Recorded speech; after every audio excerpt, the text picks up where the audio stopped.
Hello students, welcome in our HSC वाला channel. आज हम देखेंगे साइंस का जो टॉपिक थर्ड है, न्यूट्रिएंट्स, पोषक तत्व। समझ लीजिए इसको अच्छे से।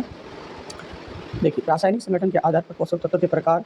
पहला है कार्बोहाइड्रेट्स, दूसरा प्रोटीन, थर्ड है यहाँ पे वसा, फोर्थ जल, पांचवा का है खनिज लवण, सिक्स्थ क्या है यहाँ पे विटामिन। इनमें से जल व खनिज तत्व अकार्बनिक होते हैं और शेष कार्बनिक होते हैं। कार्बोहाइड्रेट्स एवं वसा ऊर्जा उत्पादक पदार्थ हैं। शरीर की मरम्मत एवं निर्माण करने वाले पदार्थ प्रोटीन है। शरीर की जो मरम्मत करते हैं और निर्माण करते हैं वो क्या होते हैं? प्रोटीन होते हैं। विटामिन एवं खनिज तत्वों रोगों से सुरक्षा बचाव करने वाले पदार्थ हैं। विटामिन और खनिज है वो क्या करता है? रोगों से बचाता है हमें। ठीक है। कार्बोहाइड्रेट्स, देखिए कार्बोहाइड्रेट्स क्या है? कार्बन हाइड्रोजन ऑक्सीजन के यौगिक 1:2:1 होता है। ये ऊर्जा के प्रमुख स्रोत होते हैं। शरीर की ऊर्जा की आवश्यकता 50 से 75% की पूर्ति करते हैं। प्रमुख स्रोत गेहूँ, चावल, आलू, शकरकंद मतलब शकरकंदी जिसको बोलते हैं, बाजरा, फल, दूध आदि आते हैं। 1 ग्राम कार्बोहाइड्रेट से 4.1 कैलोरी ऊर्जा मुक्त होती है। ठीक है ना। मतलब 1 ग्राम जो हमें कार्बोहाइड्रेट मिल जाए उसमें हमें कैलोरी कितनी मिल जाएगी? यहाँ पे 4.1 कैलोरी मिल जाएगी यहाँ पे। कार्बोहाइड्रेट्स हमारे शरीर का लगभग 1% भाग बनाते हैं। कार्बोहाइड्रेट्स ऊर्जा प्रदान करने और आर्थ्रोपोडा से बाह्य शरीर कंकाल बनाने, पौधे की कोशिका भित्ति के निर्माण एवं अनुवांशिक पदार्थ के निर्माण का कार्य करते हैं। कार्बोहाइड्रेट्स 3 प्रकार के होते हैं। पहला क्या है यहाँ पे? मोनोसैकेराइड, दूसरा यहाँ पे क्या है? हाईसैकेराइड, थर्ड है यहाँ पे पॉलीसैकेराइड। ठीक है। पहला देखिए मोनोसैकेराइड क्या होता है? ये स्वाद में मीठे और जल में विलय होते हैं। ये स्वाद में कैसे होते हैं? मीठे होते हैं और जल में मतलब घुल जाते हैं।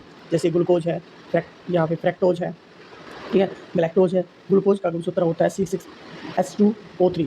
यह पके हुए अंगूरों में पाया जाता है। किसमें पाया जाता है? पके हुए जो अंगूर होते हैं उसमें होते हैं। मीठे फलों तथा शहद में मुख्यतः फ्रैक्टोज पाए जाते हैं। सबसे मीठी शर्करा फ्रैक्टोज है। सबसे मीठी जो शर्करा है वो क्या होती है? फ्रैक्टोज। ठीक है। अब आता है हमारा डाइसैकेराइड। ये स्वाद में मीठे और जल में मतलब घुल जाता है।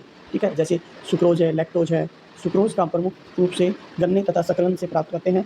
माल्टोज अंकुरित बीजों तथा लैक्टोज दुग्ध शर्करा होती है। मानव माता के दूध में लैक्टोज की सर्वाधिक मात्रा होती है।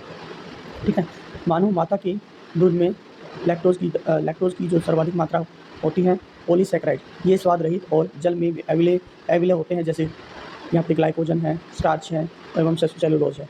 ग्लाइकोजन मानव के यकृत में संचित रहने वाली शर्करा। ठीक है। ग्लाइकोजन क्या होता है? यहाँ पे मानव के यकृत मतलब क्या होता है? लीवर में जो संचित रहने वाली शर्करा होती है। ठीक है। और ग्लाइकोजन मतलब यकृत में, स्टार्च है वो आलू और अनाज में मिलता है हमें। ठीक है। अब बात करते हैं प्रोटीन। प्रोटीन शब्द ब्रेजिलियंस ने दिया था। किसने दिया प्रोटीन शब्द का? ब्रेजिलियंस ने दिया था। यहाँ पे प्रोटीन अत्यंत जटिल तथा नाइट्रोजन युक्त पदार्थ है। प्रोटीन के स्रोत सोयाबीन है, दालें हैं, मछली है, अंडा है, बटर है, सेम है, पनीर है। किसमें पाया जाता है? प्रोटीन है वो सोयाबीन में मिलेगा, दालों में मिलेगा, मछली में मिलता है, अंडे में मिलता है, बटर में मिलता है, सेम में मिलता है और पनीर में मिलता है। ठीक है। प्रोटीन शरीर की वृद्धि तथा ऊतकों की टूट फूट के लिए आवश्यक होता है। जो हमारी टूट फूट हो जाती है, मतलब कि अगर हमें लग जाती कहीं तो उसके लिए प्रोटीन हमारे लिए मोस्ट इंपॉर्टेंट है। प्रोटीन की कमी से बच्चों में क्वाशक्रोर जबकि प्रोटीन व कैलोरी की कमी में मेमस रोग हो जाता है। कौन सा? मेमस रोग हो जाता है। मानव शरीर का लगभग 15% भाग प्रोटीन से निर्मित होता है। दूध में पाई जाने वाली प्रोटीन कैसीन होती है। दूध में पाई जाने वाली कौन सी प्रोटीन है? यहाँ पे कैसीन। त्वचा नाखून के निर्माण में सहायक प्रोटीन कैराटिन होती है। सभी enzymes, antibodies, antigens, RH factor आदि प्रोटीन होते हैं। वसा जिसमें बोलते हैं फैट। ये कार्बन, हाइड्रोजन, ऑक्सीजन से बने होते हैं। जल में एग्रोइंसिल, रंतु, क्लोरोफॉर्म, बेंजीन और पेट्रोलियम आदि कार्बनिक विलों में घुलनशील होते हैं। 1 ग्राम वसा 9.3 कैलोरी। याद रखना है जो फैट होता है 1 ग्राम मतलब वो मिलता है 9.3 कैलोरी ऊर्जा उत्पन्न होती है। और अभी मैंने आप लोग बताया था यहाँ पे देखो 1 ग्राम कार्बोहाइड्रेट्स में 4.1 कैलोरी ऊर्जा होती है और फैट्स में होती है यहाँ पे 9.3 कैलोरी। ठीक है। वसा ऊर्जा उत्पादन, शरीर के निश्चित ताप को बनाए रखने आदि का कार्य करती है। अब आता है हाइड्रोजन प्लस ऑक्सीजन से मिलकर बनकर वाटर बनता है। यहाँ पे जल अकार्बनिक पदार्थ है। यह हाइड्रोजन और ऑक्सीजन से मिलकर बना होता है। मानव शरीर में 65 से 75% तक पाया जाता है। जल हमारे शरीर के ताप को स्वेदन, पसीना तथा वाष्प निधि से नियंत्रण में रखता है। जल की कमी से निर्जलीकरण हो जाता है। जल शरीर के अपशिष्ट पदार्थों को उत्सर्जन में योगदान देता है। जल है और शरीर के अपशिष्ट पदार्थों को उत्सर्जन में योगदान देता है। दूषित जल में घुलित ऑक्सीजन की मात्रा कम हो जाती है। दूषित जल में जो मतलब कि यहाँ पे ऑक्सीजन कम ही घुल पाता है। अब आता है यहाँ पे विटामिन शरीर के रोगों से रक्षा करता है। विटामिन शब्द या फंक ने प्रतिपादित किया था। विटामिन में ऊर्जा नहीं मिलती है। सूर्य की किरणें, पैराबैंगनी किरणें, त्वचा में उपस्थित इवेस्ट्रियोल, यहाँ पे क्या इवेस्ट्रियोल का विटामिन डी में परिवर्तित कर देता है। हमारा शरीर विटामिन डी और के का संश्लेषण कर सकता है। विटामिन B12 में कोबाल्ट पाया जाता है। विटामिन B12 में कोबाल्ट पाया जाता है। विटामिन बी और सी है वो जल में घुलनशील होती है। अब देखो यहाँ पे विटामिन के रासायनिक नाम, विटामिन ए है उसका रासायनिक नाम यहाँ पे क्या है, रेटिनॉल। इसी मतलब कमी के रोग कौन से, रतौंधी रोग हो जाता है। विटामिन ए रेटिनॉल है। विटामिन B1 है यहाँ पे थायमिन, थायमिन जिसमें बेरी रोग हो जाता है। विटामिन B2 है यहाँ पे राइबोफ्लेविन है, राइबोफ्लेविन क्या बोलते हैं, राइबोफ्लेविन त्वचा का फैना होता है, मतलब त्वचा का फटना, ठीक है, त्वचा का फटना। B7 में आता है बायोटीन जिसमें बालों का गिरना हो जाता है। B9 है फोलिक एसिड जिसमें एनीमिया रोग हो जाता है। विटामिन सी है स्कोर्बिक अम्ल होता है, इसको स्कर्वी बोलते हैं, ठीक है ना, स्कर्वी बोलते हैं, क्या बोलते हैं इसको, स्कर्वी, याद रखना। विटामिन डी है कैल्सीफेरोल जिसको रिकेट्स बच्चों में हो जाता है, ठीक है। टोकोफेरोल है विटामिन ई से होता है, जनन शक्ति कम हो जाती है। विटामिन के से यहाँ पे फिलोक्विनोन क्या आता है, फिलोक्विनोन रक्त का थक्का जमना, ठीक है, ब्लड क्लोटिन हो जाता है यहाँ पे। ओके, सो आपने इसको अच्छे से कर लिया होगा, ठीक है। अभी हम देखें नेक्स्ट चैप्टर। देखिए आज का जो टॉपिक हमारा है रुधिर, जिसको बोलते हैं ब्लड, क्या बोलते हैं, ब्लड, ठीक है ना। रुधिर तरल संयोजी उत्तक है, क्या है रुधिर, यहाँ पे क्या होता है, संयोजी उत्तक है। मानव शरीर में रक्त की मात्रा शरीर के भार के लगभग 7 से 8% होती है, ठीक है ना, याद रखना है। शरीर का जो भाग है मानव शरीर में रक्त की जो मात्रा है वो शरीर के भार का लगभग 7 से 8% होता है। रक्त एक क्षारीय विलय है जिसका पीएच मान कितना होता है, 7.4। एग्जाम में क्वेश्चन पूछा जाता है यहाँ पे, ठीक है। स्वास्थ्य मनुष्य में 5 से 6 लीटर तक रक्त पाया जाता है। महिलाओं में पुरुषों की तुलना में रक्त कम रहता है, ठीक है। रक्त की उत्पत्ति भ्रूण के मिलोडम से होती है। रक्त है इसमें 2 प्रमुख घटक है यहाँ पे, प्लाज्मा है और रुधिराणु है, ठीक है ना। प्लाज्मा है और रुधिराणु, इसको ब्लड मतलब क्या बोलते हैं, कॉर्पल्सिस बोलते हैं, क्या बोलते हैं, कॉर्पल्सिस, ठीक है, कॉर्पल्सिस होते हैं, ठीक है। देखिए नेक्स्ट आरबीसी और डब्ल्यूबीसी, ठीक है। एरिथ्रोसाइट और क्या है, ल्यूकोसाइट्स, ठीक है। रुधिर ब्लड्स, प्लेटलेट्स को बोला जाता है, ब्लड प्लेटलेट्स होते हैं यहाँ पे, ठीक है। थर्मोसाइट्स, ठीक है। प्लाज्मा यह हल्के पीले रंग का तरल होता है, हल्के पीले रंग का, याद रखें, हल्के पीले रंग का तरल एवं रक्त का 55.60% होता है। लगभग 90% भाग जल है और 7% प्रोटीन आता है, 0.9% लवण है, मतलब नमकीन होता है, 0.1 है यहाँ पे ग्लूकोज, ठीक है। सेहत पदार्थ बहुत कम मात्रा में होता है। प्लाज्मा में एंटीबॉडीज़ होती है। प्लाज्मा में क्या होती है, एंटीबॉडीज़। पचे हुए भोजन हार्मोन का शरीर में संवहन और प्लाज्मा का मुख्य कार्य है, ठीक है। यहाँ पे क्या है, फाइब्रोमिनोजन होता है, पोर्थोबिन्स होता है यहाँ पे, ठीक है, पोर्थोबिन्स, ठीक है। ग्लोबियन और एल्बुमिन आदि मुख्य प्रमुख प्रोटीन है प्लाज्मा, जो प्लाज्मा में होते हैं। फर्स्ट आता है लाल रुधिर कणिका आरबीसी तथा इर्थोसाइट। लाल रुधिराणु का 99% होता है। आरबीसी का निर्माण है वो बोन मैरो में होता है, ये इंग्लिश में याद हो जाएगा।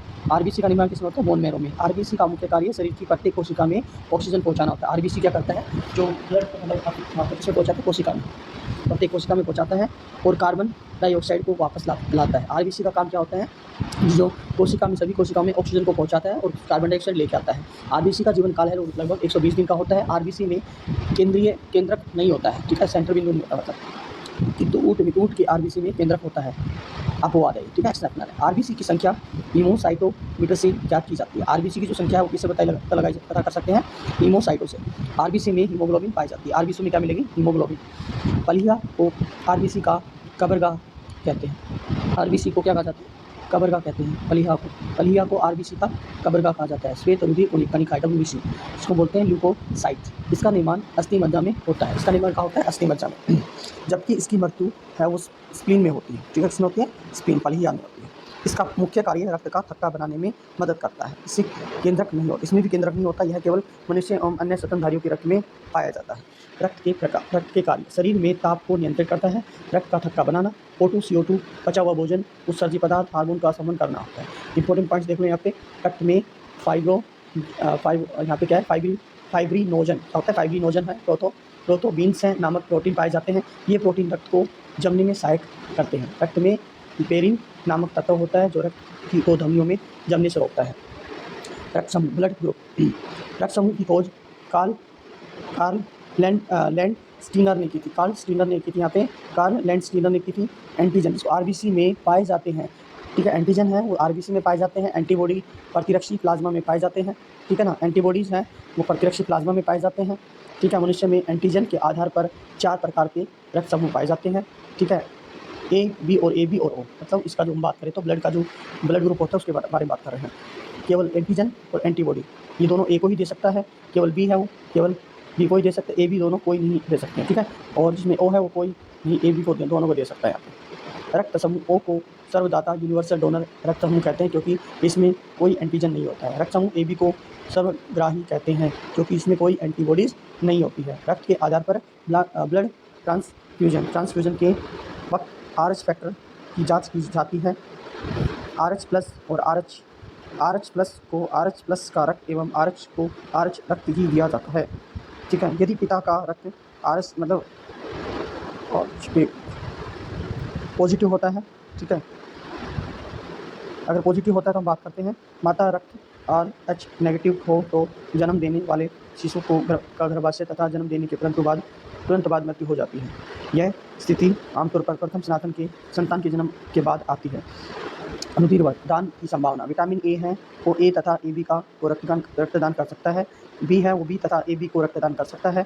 ए बी है वो किसी भी वर्ग का को रक्तदान प्राप्त कर सकता है, किंतु ए बी के व्यक्ति को रक्तदान कर सकता है। ए बी है वो ए बी को ही दे सकता है, ठीक है ना। ओ है वो किसी भी वर्ग को रक्तदान कर सकता है परंतु ओ से ही रक्त प्रदान कर सकता है। अब देखो माता पिता ए बी है, ठीक है, बच्चों में संभावित है ओ मिल जाए ए आएगा, बी या फिर ए बी हो सकता है। माता पिता इन रक्त समूह के आधार पर बच्चों में संभावित रक्त, ठीक है ना। ए और बी है आपके माता पिता हैं, ठीक है। बच्चों में ओ ए बी ए बी है, बच्चों में असंभावित है, ठीक है ना, तो नहीं मिलेगा। अगर ए की बात होती है तो विटामिन ए तो यहाँ पे मतलब ब्लड ग्रुप ए हो सकता है ओ हो सकता है, इसमें मतलब बात बच्चों में संभावित मिलेगा तो बी और ए बी मिलेगा, ठीक है ना, बी और बी। अच्छा बच्चों में असंभावित है वो बी नहीं होगा ए बी नहीं होगा, ठीक है ना, ये याद रखना। विटामिन यहाँ पे विटामिन की बात नहीं करें, ब्लड ग्रुप की बात करें। बी और बी हो तो बी ग्रुप बी हो सकता है, ग्रुप हो सकता है, ए और बी नहीं होगा, ठीक है। और ए बी दोनों में हो तो माता पिता में ओ और ए हो सकता है और ए बी नहीं होगा, ठीक है। ओ बी में देखो नीचे यहाँ पे ओ ग्रुप ओ हो सकता है, ग्रुप बी हो सकता है, ठीक है ना। ए और ए बी नहीं होगा। ओ और अगर ए बी हो तो ए और बी आएगा मिलेगा या फिर ओ और ए बी नहीं होगा, ठीक है। ए ग्रुप और ए बी है तो ए बी ए हो सकता है, बी हो सकता है, ए बी हो सकता है और ओ नहीं मिलेगा, ठीक है ना। अगर बात करते हैं बी और ए बी तो बीटा यहाँ पे ग्रुप है ए बी और ए बी दोनों हो सकते हैं, ठीक है। माता या पिता से किसी एक का या दोनों का रक्त ओ होने पर संतानों में ए बी रक्त समूह उपस्थित नहीं होता है, ठीक है ना। ए बी रक्त समूह नहीं हो। माता या पिता में से किसी एक का या तो दोनों का रक्त समूह ए बी होने पर संतानों में ओ रक्त समूह उपस्थित नहीं होगा, ठीक है।